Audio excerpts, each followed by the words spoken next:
Bibbidi-bibbidi-bibbidi-boop. Hello, word nerds. Welcome to the dictionary. Hosted by me, Spencer. This is episode F186, and I am sure glad that you are here, and I want you to never leave. Don't you ever leave me.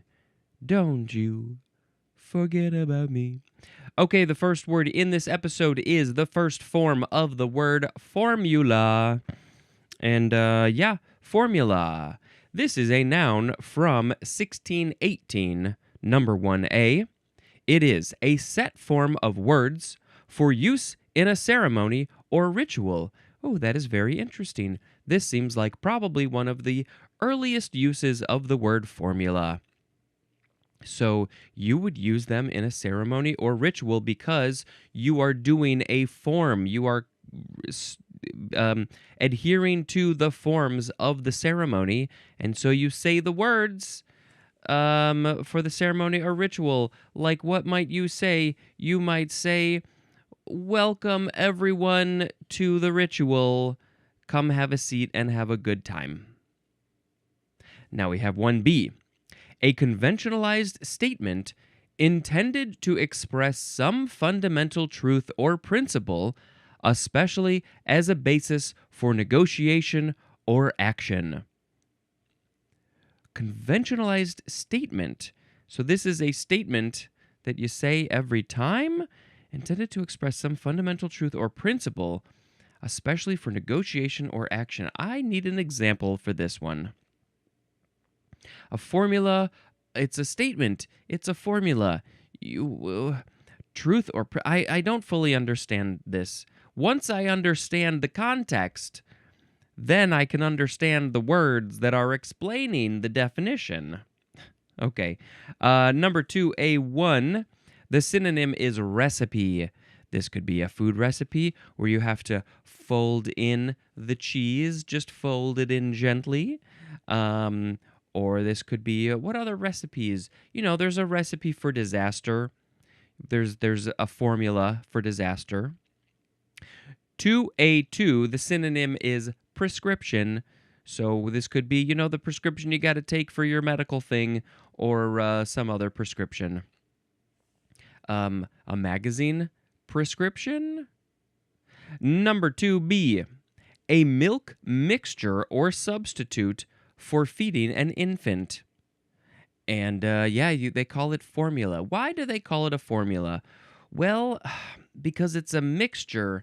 They've created this form thing that's not milk, but it's like milk, but it is milk, but it's not the original breast milk. It's this mixture or substitute. Did you give the baby the formula today? Yes, I gave the baby the formula. And it liked it very much. It said, "Ooh, give me more of that recipe, please. Can you give me your mother's formula recipe so I can make it at home in my crib?" Number 3A, a general fact, rule, or principle expressed in usually mathematical symbols. This is usually what I think of when I think of a formula. Ooh, let's take the x's and let's add them to the y's, and then let's subtract the q's, and then let's multiply all that by 2 and see what we got. The mathematical formula, I like those. I don't know, I was always a bit more of a mathy person. I liked that structure of everything, that, you know, it all fit nicely into that math structure.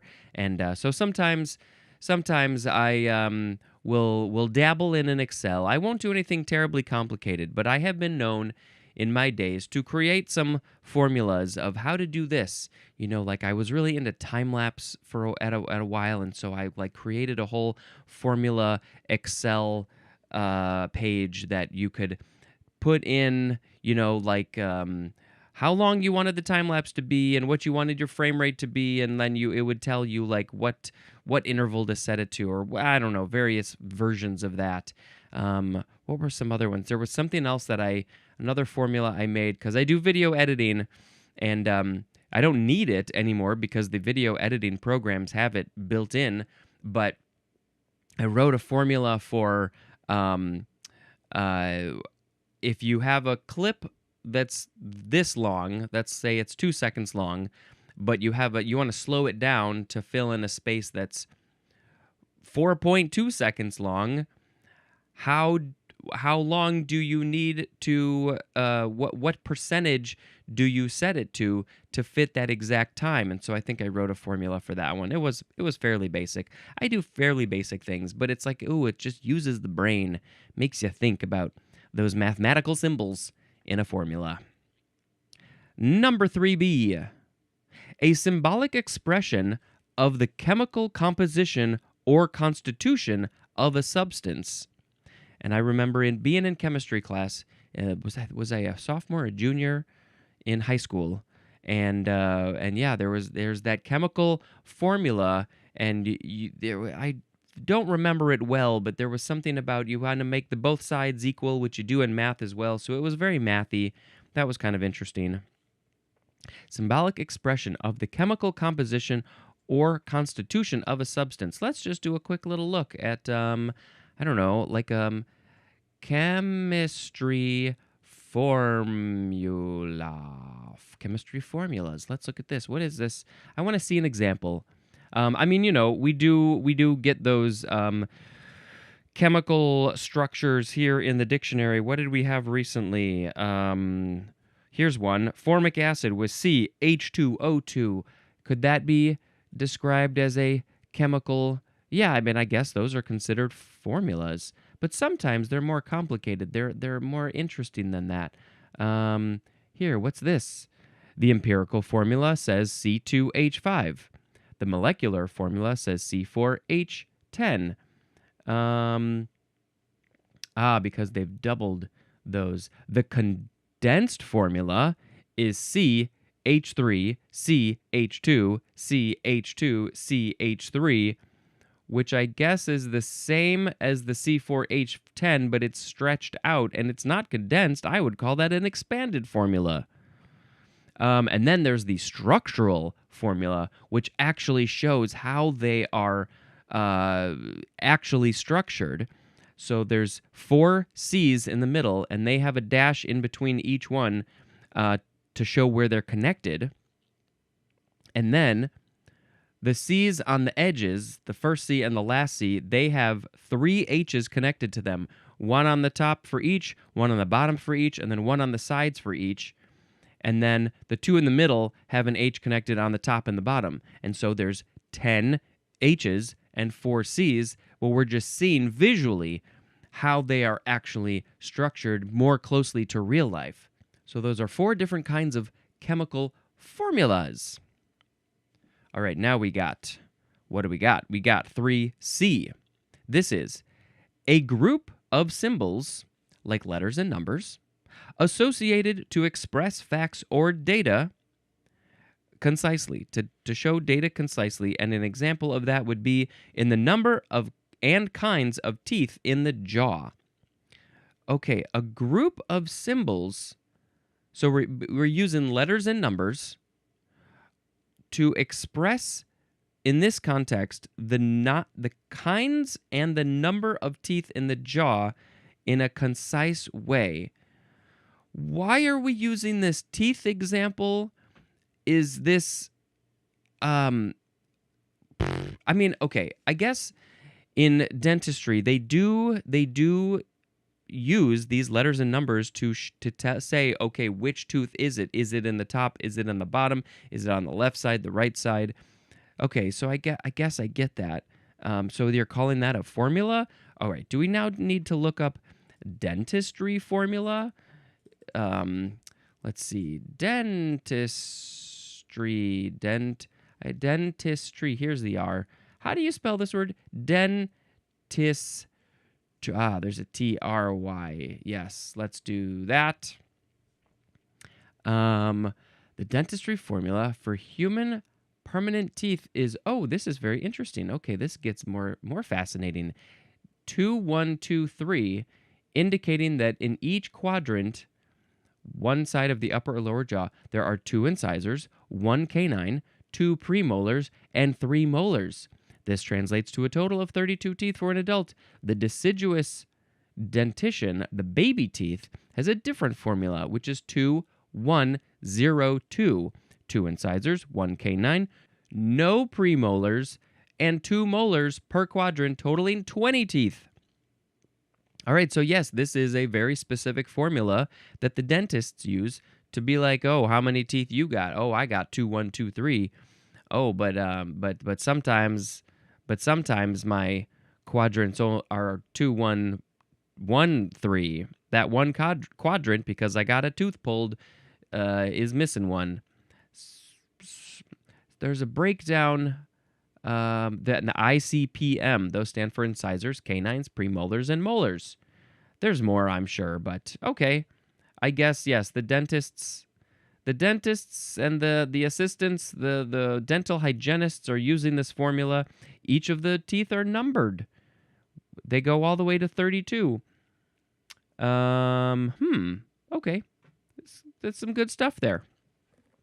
This is going to take us forever to get through this episode if we keep on doing this. Now we got 3D, a combination of signs in a logical calculus. I didn't take the calculus. I'm not going to look it up, but it's a bunch of those funny symbols. They're so funny. Number 4, a customary or set form or method allowing little room for originality. A customary or set form or method. Why do we have or twice? Allowing little room for originality. You have to stick to the formula, whatever it is. When you're putting on a show, you got to stick to the formula. You got to stick to the script. You're not allowed to be original when you're saying those lines. You gotta do what I wrote. Stick to the formula. Formulaic is an adjective, and formulaically is an adverb. And let's see, this is just from the Latin word forma, which means form, and that's that. Okay, my sound effect, I think I just have to go with this, and I don't really know how this is going to come out, but we're going to just do something like, ooh, yeah. I don't know if I love that. Let's just see what happens. Now, we have the second form of formula, adjective from 1951, of, relating to, or being an open wheel, open cockpit, rear engine racing car conforming to prescribed specifications as to size, weight, and engine displacement. This is, well, we got Formula 1 racing, and I don't know why they use the word one. It's number 1, but it's a type of car being an open wheel. Okay, so the Formula cars, they have an open wheel. It's exposed. The wheels are exposed. The wheels are exposed. Let's see. Open cockpit. So where the driver is sitting, that's also open. They got no glass over them. Rear engine. The engine's in the back, not in the front. And it is a racing car, and this prescribed specification. They got to be the right size. You can't make it too big. You can't make it too small. It's got to be the right weight. And an engine displacement. The engine has to be placed in the right place. Place it. There. You got to stick to the formula. You got to be formulaic when you're making one of these formula cars. Interesting. I don't know. It's just kind of an odd word to use to describe a car when you just really think about it.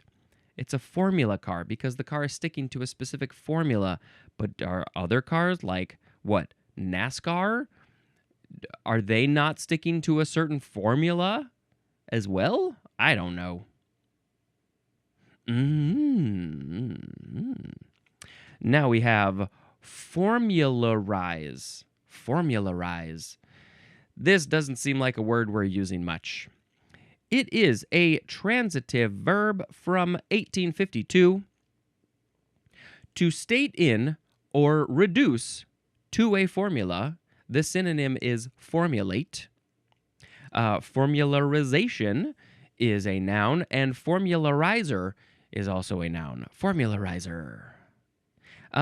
Yeah, so it just seems like an older version. Yes, we are going to see formulate coming up soon, so just hold on to your britches. Now we have formulary. Noun from 1541. Number 1, a collection of prescribed forms. And what might these prescribed forms be? They might be oaths or prayers. So I guess this is in the religious world. They have a whole collection of oaths and prayers called a formulary. Number 2, the synonym is the number 1 definition for the word formula, which would have been, I guess it would be a set form of words for use in a ceremony or ritual, which would make sense when we relate it to number 1, which is a collection of oaths and prayers. Could also be 1B, a conventionalized statement intended to express some fundamental truth or principle, especially on a basis of negotiation or action. Guess it could have been either one of those. Number 3, for formulary, a book listing medicinal substances and formulas. So here are the medicinal substances. They might be prescriptions, they might be plants, they might be from animals. And then the formulas are how to use them, how to concoct this medical thing that you want to help with your blocked nose, your allergies. I think I have a maybe a little bit of an allergy situation going on today. Should have taken my allergy pills.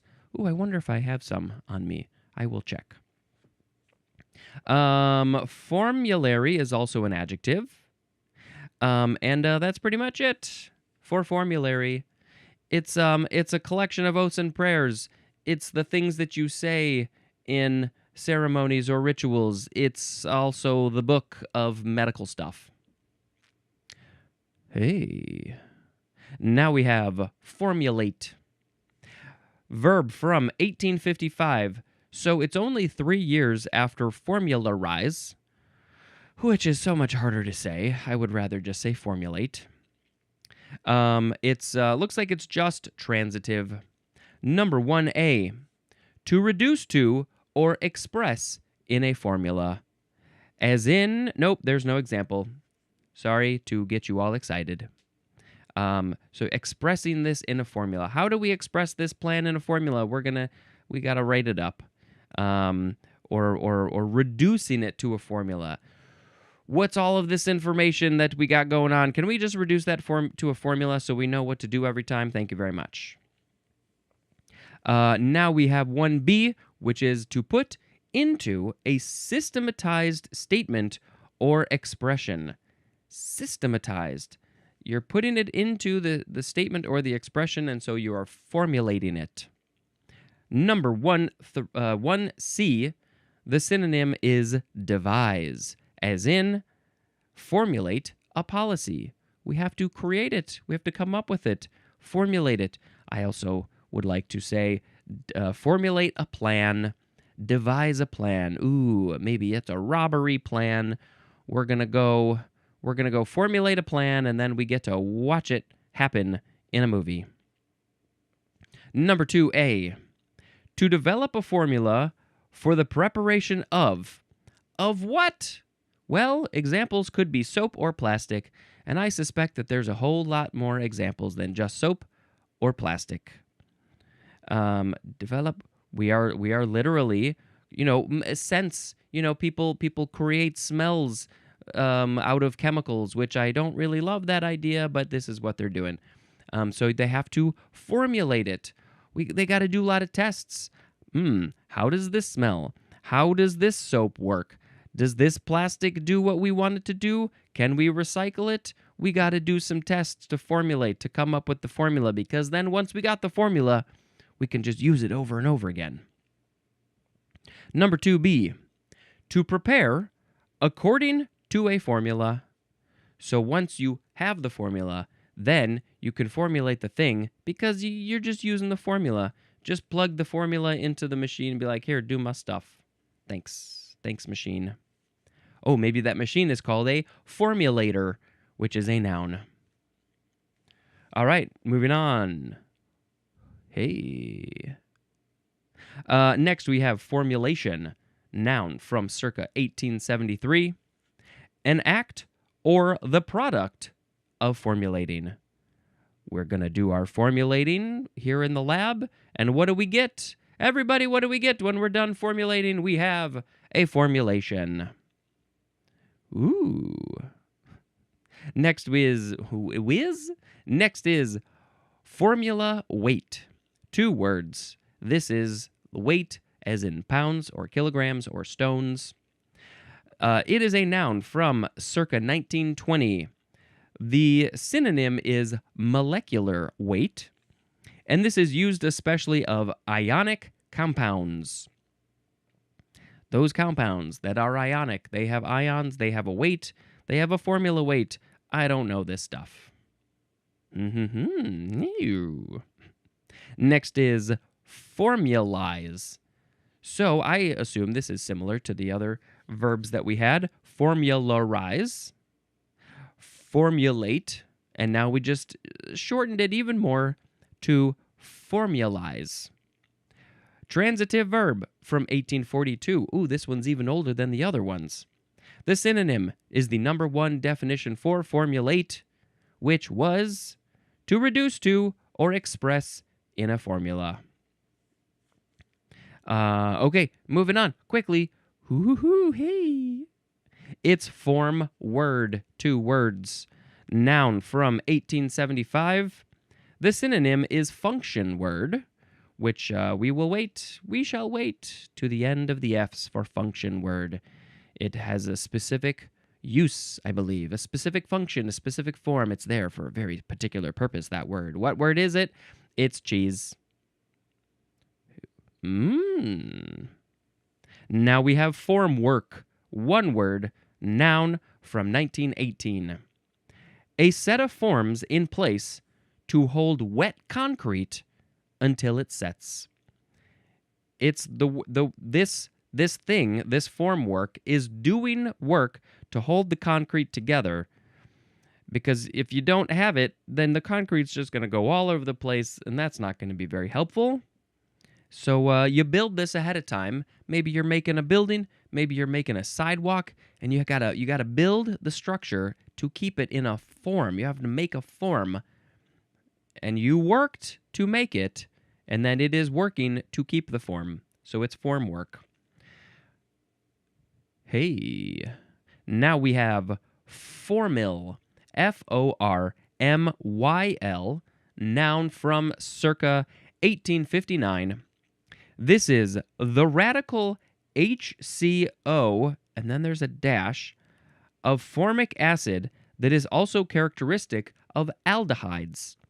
So it is the radical of formic acid that is also characteristic of aldehydes. And I don't really know what a radical is, and I don't know why there's a dash in the HCO chemical formula, so I guess we just have to trust what the book is saying and be like, all right, cool, thanks, we're going to move on to the next word, and I'm going to say, ooh, yeah. The next word is, I hope this is as uncomfortable for you as it is for me. The next word is fornicate. Oh, we finished all the form words. No more form words here. So, fornicate. This is a verb from 1552. We are starting with intransitive, which is to commit fornication. That's making it sound illegal, and in some places it might be. Especially in those movies. Oh, those kids aren't supposed to be committing fornication. We're going to put them in jail for 30 years if they commit fornication. Or maybe somebody fornicated with the wrong person. It's illegal to commit fornication with that type of person. No, you can't do that. That's not allowed. That's what I say to that. So transitive is to commit fornication with. We're just going to let that lie, because transitive, intransitive, very similar. You are it's happening to you, or you're doing the action. Either way, you're fornicating. Fornicator is a noun. Oh, look at all those fornicators doing the fornication. What is all of this if you don't know this word? Well, let's look at the etymology first. This is going to, we have some very interesting information here. Some of you may know it, but I don't think I knew it. This is from the Latin verb fornicare, which means to have intercourse with prostitutes. Specifically, this word came from the action of doing the deed with the prostitutes. This is from the Latin fornic or fornix, which means arch or vault or brothel. Interesting combinations of words there. Arch and vault make sense. Arches and vaults, similar shape. Brothels, though. Did brothels have vaults and arches? What's the connection between those two words? I'm not so sure. Very fascinating. So that's where that came from. Brothels, that's where the prostitutes are doing their work. Their sex work. Sex work is work. All right, now we got more. See, when you think too hard about the sound that you're going to make, nothing comes out. Hey, let's just keep on doing something simple. And now we have fornication.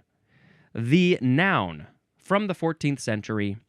This is consensual sexual intercourse between two persons not married to each other. You can't be married to do the fornication, but what if, but come on. Really? Is that the actual definition of it? It says compared to adultery. So I am guessing that definition says something like consensual sexual intercourse between two persons who are married to other people, right? That would probably be adultery. It is, I don't know, if you're married to each other, why can't you call that fornication? I guess I always thought that fornication had the implication of trying to make a baby, but I guess it doesn't. Maybe there's a different word that I can't think of right now. Obviously, it says two persons because typically it's a two-person action, but you can have more than one person doing the sexual intercourse together. But then we don't want to get into the details right here and now about how that would work.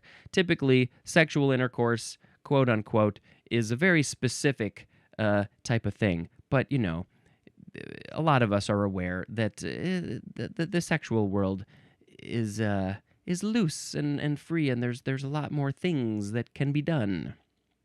So that's fornication. You can define it in whatever way you want to. Whatever many people that are involved is fine. Consensual is very important. Very, very important. And whether or not you're married to each other, it don't matter.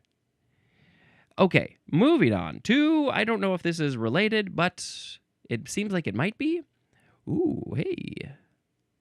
That was consensual. We have the word fornix. So this, if I go back a word, this was in the etymology. The Latin fornix means arch or vault or brothel. So what does it mean now in English? By the way, it's fornix, which is always just very cool and metal when you put an X in a word. Noun from 1681. This is an anatomical arch or fold. So what would that be? I do think it's interesting that, first I have to type, anatomical fornix. So arch or fold, those seem like different things to me, right? Don't you think that those are different? Well, there is this. This one says a fornix is a C-shaped bundle of nerve fibers in the brain acting as a major output tract of the hippocampus. But it seems like the definition made it seem like that there was a variety of fornices in the body. Arches, folds, but this specifically in the brain, C-shaped bundle of nerves in the brain. The fornix also carries some adherent fibers to the hippocampus from structures in the diencephalon and basal forebrain. And so the shape of this thing, it says C-shaped, it's shaped like an arch. It's curved all the way around. So that is the fornix in the brain. But are there other ones? Interesting. Well, anyway, it's It's a curved thing, and maybe there's more than one in the body that's arch-shaped. Fornix. Ooh, hi. Next we have for profit. 2 words with a hyphen. Adjective from 1972. This is established, maintained, or conducted for the purpose of making a profit. As in, for-profit businesses. They just want the money. They want to make as much money as possible, so they are for profit. There are also not for profit or non-profit businesses, which are like, you know what? We don't care so much about the money. We will make money because we need to pay people, but we're not trying to make a shit ton of money because what we're more focused on is doing good things for the people. That's more important than the money. So I don't really understand how their financial situation works. I think that there are a lot of different ways that they can make money. Obviously, donations. Maybe there's like government subsidy kind of situations or something. But yeah, this one we're talking about here is for profit. Most businesses are for profit. That's why they're in the business, probably, to make money. How you doing? Next is forrader, or maybe it would be forrader. Forrader. F-O-R-R-A-D-E-R. You can also spell it with an extra R in the middle. F-O-R-R-A-R-D-E-R. Forrader. I don't know this. It's an adverb from 1888. It is chiefly British, and it means further ahead. Oh, I'm running a race, and that person is forrader. They are running forrader because they're further ahead than me.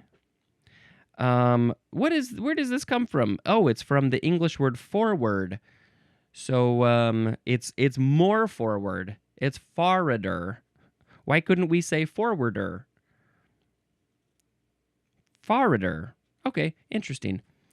This is a new one to me, just like fornix and some other stuff.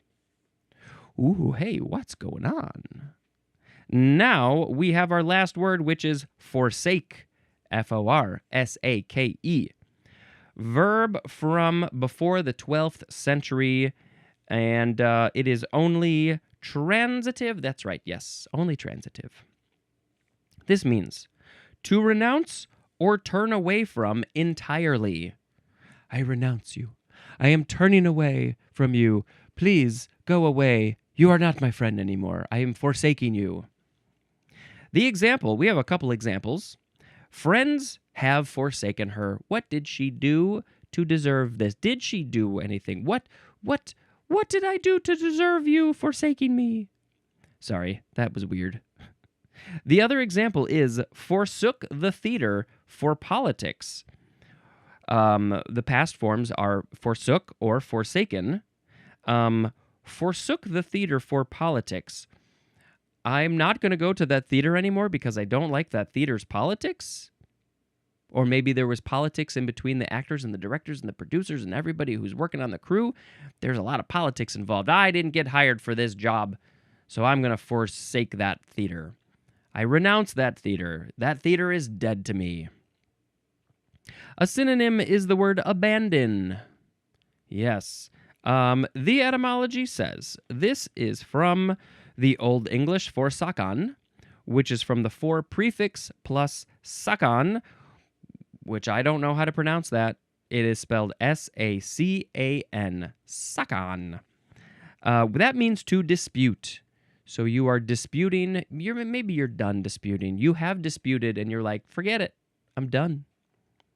It is akin to the Old English saku, which means action at law. And there's more at the word sake. S-A-K-E. Sake. That's one of those that we're used to forsake. You know, there's a word with a prefix or a suffix, and then you're like, well, wait, what if I take that prefix or suffix off? What is the word? Wait, I don't know that word. Is that even a word? Sake. Sake? There was another example, which I can't think of now, that when you take off the the other part of it, you're like, wait, is that even a word? Probably is. So that's that for forsake, and I shall briefly sing a little bit of a They Might Be Giants song, which they don't sing. Oh, do not forsake me, my indolent friends. Oh, do not forsake me, 'cause you know I'm a friend. Oh boy, I can't remember the words. It's a very good song, sung by some very deep-voiced people. That is going to be it for the word, so now I gotta pick a word of the episode. We made it, we did it, we got there. We had formula, formularize, formulary, formulate, formulation, formula weight, formulize, form word, form work, formil, fornicate, fornication, fornix, for profit, forwarder, and forsake. Well, I do love formalizing things. I do love making a formula. It's not my favorite task in the world. It's not like I want to be making formulas all day long, but it's kind of a fun thing. Ooh, I made a formula for this. That was very satisfying. And I put it in an Excel, and that was cool. But just because it's a little bit more fun, let's pick fornication as the word of the episode. Fornication. Everybody's doing the fornication, except the people who don't want to. They don't have to do the fornication. Fornication. Yeah, that was great. All right. Now I shall tell you about a movie that I watched. If this is a part of the show that you like, you can tell me that you like it. And if you don't like it, you cannot say anything. But I sure would love a review on the Apple Podcasts and stuff. That would make me feel so good. So, we just last night watched The Ugly Stepsister, which is a new horror kind of comedy from Europe. I think it's like Netherlands, Poland. It's a group of countries over there made it. And it is essentially telling the story of one of the ugly stepsisters from the Cinderella story. And, they take some liberties. But it's sort of like, oh, well, I can sort of see how and why she became who she became. I think they probably pull a lot from the original, was it Grimm's fairy tale story, which is not in the Disney one. And so, yeah, it gets a little brutal at times, but we enjoyed it. We had a good time watching The Ugly Stepsister. And what else? Oh, I shall also tell you another little tidbit at the end. There will be a guest on tomorrow's episode. A guest host, let's say that. All right, that's it for this episode. Thank you so much for checking out this show. And until next time, this is Spencer, dispensing information, not fornicating at the moment. Goodbye.